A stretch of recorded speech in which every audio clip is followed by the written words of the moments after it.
Today we are visiting an ancient Celtic site to learn something of the rituals and superstitions of our ancestors. Welcome to Exploring Scotland's History.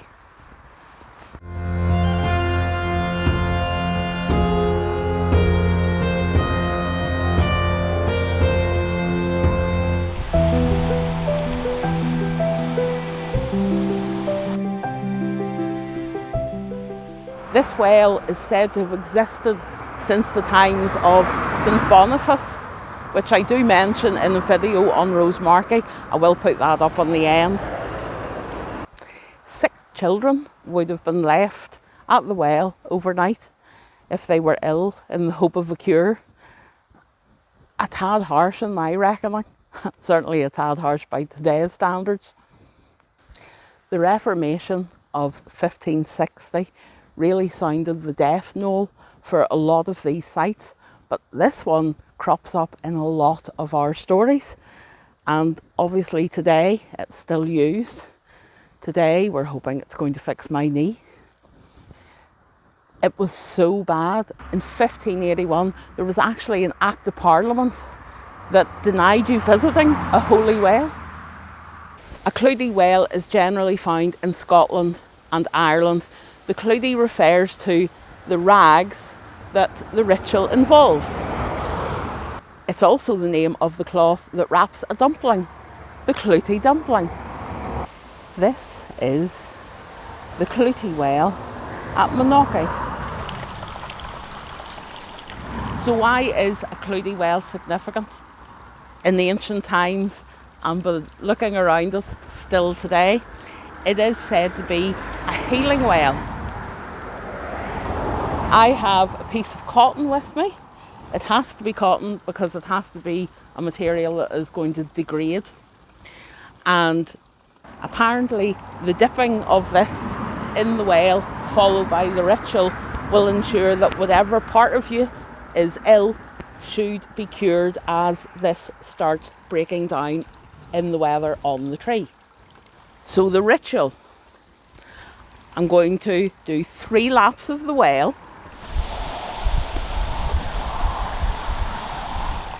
Then we dip our clootie in the water while splashing the water. Apparently. Going to wring it out. We rub the part of our body that is healed. That's my knee. It's been giving me difficulty. Then we say a prayer.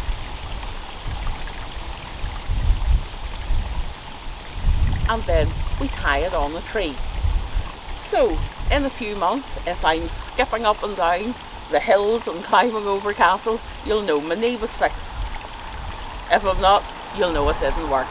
Let's go and tie it on the tree.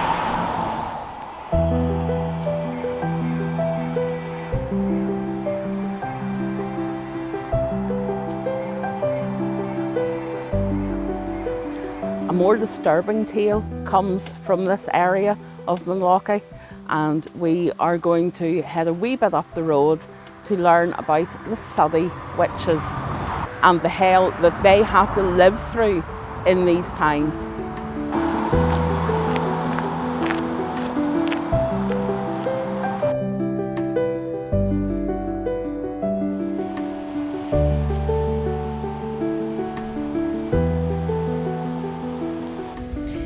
In the process of researching the Clootie Well, I ended up down a rabbit hole and started reading this book. I can highly recommend this book. I've read it cover to cover. Mr. Lowe has several books on Scottish history and various myths and that, and he really does make it accessible to everybody. But he put a story in it about the Suddie Witches. And they come from up here. We're in Suddie Graveyard, where obviously the witches wouldn't be buried. But it's a fitting place to tell the story. It links to the Clootie Well and all that crazy superstition that used to happen during the Reformation and beyond. In 1699, this parish of Suddie was in a wee bit of a state. crops had failed for 7 years. Worth mentioning in superstition and witchcraft, 7 is quite a significant number. But anyhow, they needed to, I suppose, apportion blame or explain what was happening. And I feel a witch story is coming on.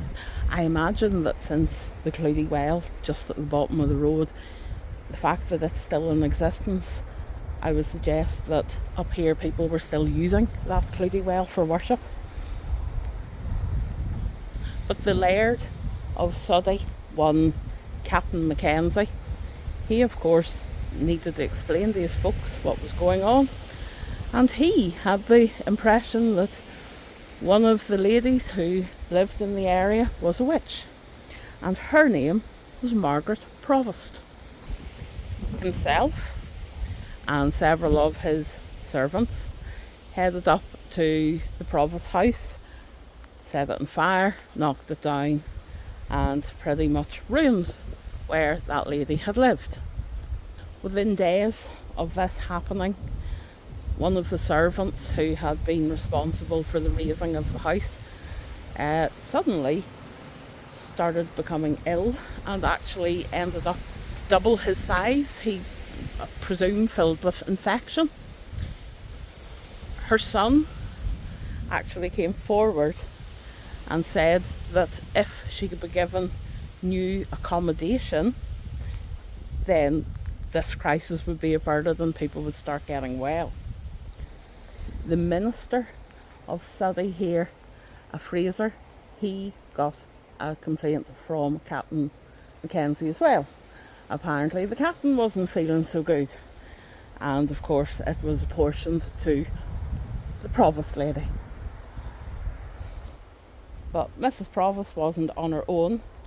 Margaret Beswick was the next victim of I Think You're a Witch. She had apparently been threatening towards a farmer, telling him that she would upturn his cart.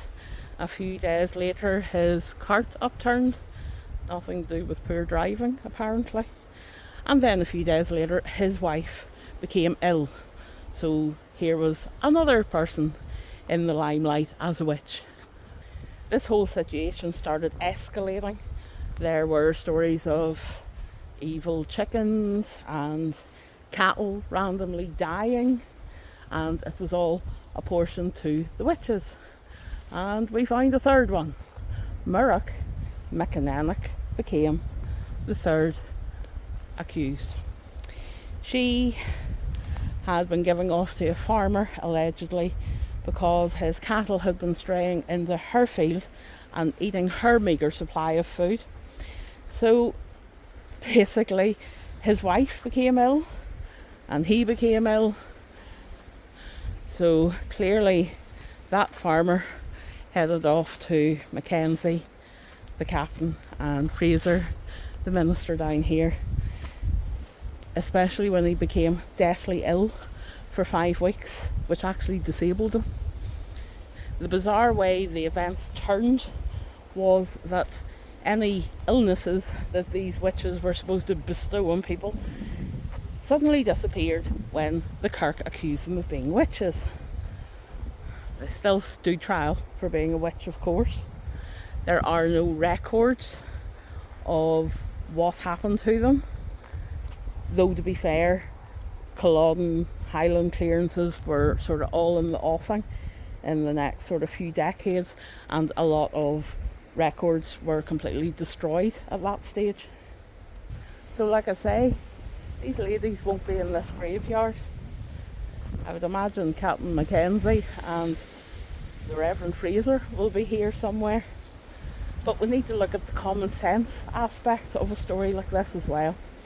And this is why this book is actually really good, because Leonard goes into details of the factual things historically that are happening around people, around the environment, so that we can understand why things got out of hand and people were accused. He cites a volcano in Iceland had recently erupted, and obviously the ash and stuff that would be blown over in the wind and would fall in the rain would have an adverse effect on crops. If people weren't washing stuff properly, they would be taking that into their system and they would probably feel a bit ugh. And this is still happening today. Obviously, we have Saharan sand that comes and covers cars, and if there is a volcano Iceland direction, we are going to feel the effects of it. But I don't think accusing 3 people of being witches and ending their lives is the way to deal with a volcano in Iceland. And that is the thing with superstition, and that is the thing with traditional tales. I find a lot of traditional tales there is a more sensible way of dealing with it. To be fair, we don't necessarily deal with things in a sensible manner today either. It really is very photogenic little graveyard. Oh my goodness, what's that?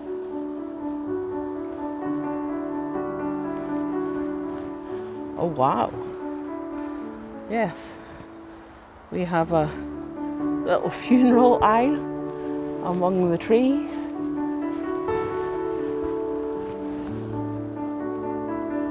Look at that cross. Wow.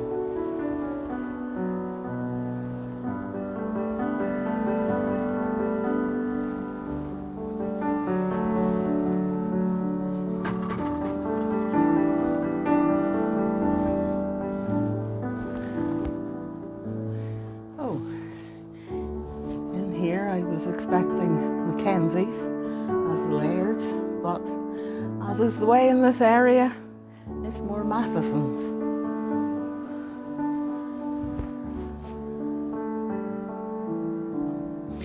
So that was the Clootie Well, and a wee story of, in my opinion, pretty unfair witch trials. Thank you to Leonard Lowe, who gave me the story. If you enjoyed the video, please like, subscribe and leave a comment. It really helps the channel grow.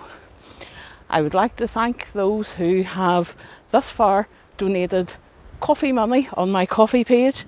It helps us get out to sites like this. Thank you very much. I'll put a link down below. Until next time, thank you for watching.